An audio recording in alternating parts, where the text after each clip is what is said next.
सर्वशक्तिमान पिता धन्यवाद करते हैं आज के सुंदर बाइबल अध्ययन के लिए। खुदावन हरी को बड़ी बरकत दे, आशीष करें पिता, यीशु नाम से मांगती हूँ, आमीन।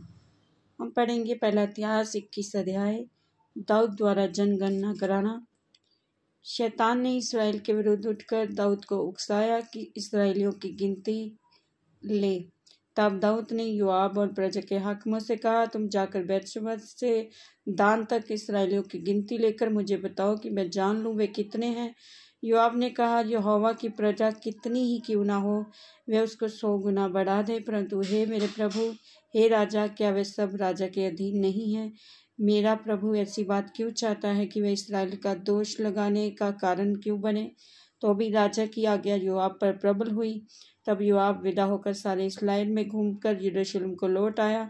तब योआब ने प्रजा की गिनती का जोड़ दाऊद को सुनाया, और सब तलवार चलाने वाले पुरुष इसराइल के तो 11 लाख और यहूदा के 4,70,000 ठहरे। परंतु इनमें योआब ने लेवी और बिन्यामीन को ना गिना, क्योंकि वह राजा की आज्ञा से घृणा करता था। ये बात परमेश्वर को बुरी लगी, इसलिए उसने इसराइल को मारा।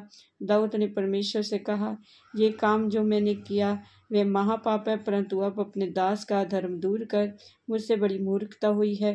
तब यहोवा ने दाऊद के दर्शी गाद से कहा, जाकर दाऊद से कह, यहोवा यूँ कहता है, मैं तुझको 3 विपत्तियां दिखाता हूँ, उनमें से एक को चुन ले, मैं उसे तुझ पर डालूं। तब गाद ने दाऊद के पास जाकर उससे कहा, यहोवा यूँ कहता है कि जिसको तू चाहे उसे चुन ले, या तो 3 वर्ष का अकाल पड़े, या 3 महीने तक तेरे विरोधी तुझे नष्ट करते रहें और तेरे शत्रुओं की तलवार तुझ पर चलती रहे, या 3 दिन तक यहोवा की तलवार चले, अर्थात मरी देश में फैले, और यहोवा का दूत इस्राएल देश में चारों ओर विनाश करता रहे।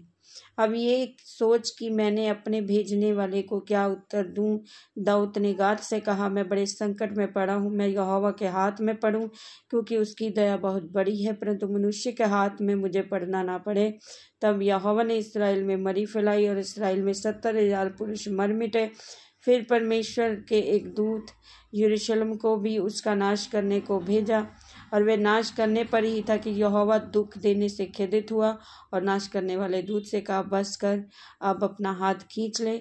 उस पर यहोवा का दूत यबूसी ओनान के खलिहान के पास खड़ा था।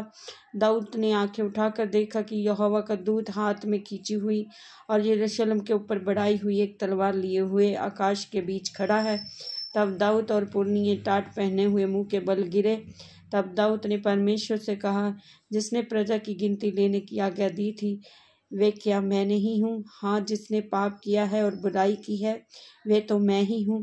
परंतु इन भेड़ बकरियों ने क्या किया है? इसलिए मेरे परमेश्वर यहोवा, तेरा हाथ मेरे पिता के घराने के विरुद्ध हो, परंतु मेरी प्रजा के विरुद्ध ना हो, कि वे मारे जाएं। तब यहोवा के दूत ने गाद को दाऊद से ये कहने की आज्ञा दी कि दाऊद चढ़कर जबूसी और नान के खलिहान में यहोवा की एक वेदी बनाए।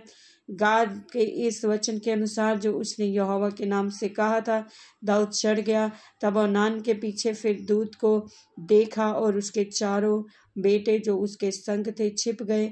ओनान उस समय गेहूं दाव रहा था। तब जब दाऊद ओनान के पास आया, तब ओनान ने दृष्टि करके दाऊद को देखा, और खलिहान से बाहर जाकर भूमि तक झुककर दाऊद को दंडवत किया। तब दाऊद ने ओनान से कहा, इस खलिहान का स्थान मुझे दे दे, कि मैं इस पर यहोवा की वेदी बनाऊं।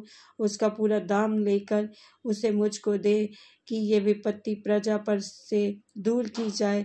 ओनान ने दाऊद से कहा, इसे ले ले, और मेरे प्रभु राजा को जो कुछ भाए वह वही करे। सुन, मैं तुझे होम बलि के लिए बैल और ईंधन के लिए दावने के लिए हथियार और अन्न बलि के लिए गेहूं, ये सब मैं देता हूँ। राजा दाऊद ने ओनान से कहा, नहीं, मैं अवश्य इसका पूरा दाम ही देकर इसे मोल लूँगा। जो तेरा है उसे मैं यहोवा के लिए नहीं लूँगा, और ना सेंत मेंत का होम बलि चढ़ाऊँगा। तब दाऊद ने उस स्थान के लिए ओनान को 600 शेकल सोना तोल कर दिया। तब दाऊद ने वहाँ यहोवा की एक वेदी बनाई, और होम बलि और मेल बलि चढ़ाकर यहोवा से प्रार्थना की। और उसने होम बलि की वेदी पर स्वर्ग से आग गिराकर उसकी सुन ली। तब यहोवा के दूत ने आज्ञा दी, और उसने अपनी तलवार फिर म्यान में कर ली। ये देखकर कि यहोवा ने यबूसी ओनान के खलियान में मेरी सुन ली है। दाऊद ने उसी समय वहां बलिदान किया और यहोवा का निवास जो मूसा ने जंगल में बनाया था और होम बलि की वेदी, ये दोनों उस समय गिबोन के ऊंचे स्थान पर थे। परंतु दाऊद परमेश्वर के पास उसके सामने ना जा सका, क्योंकि वह यहोवा के दूत की तलवार से डर गया था। इस वचन के द्वारा प्रभु ब्लेस करेंगे। आमीन। सबको जाने से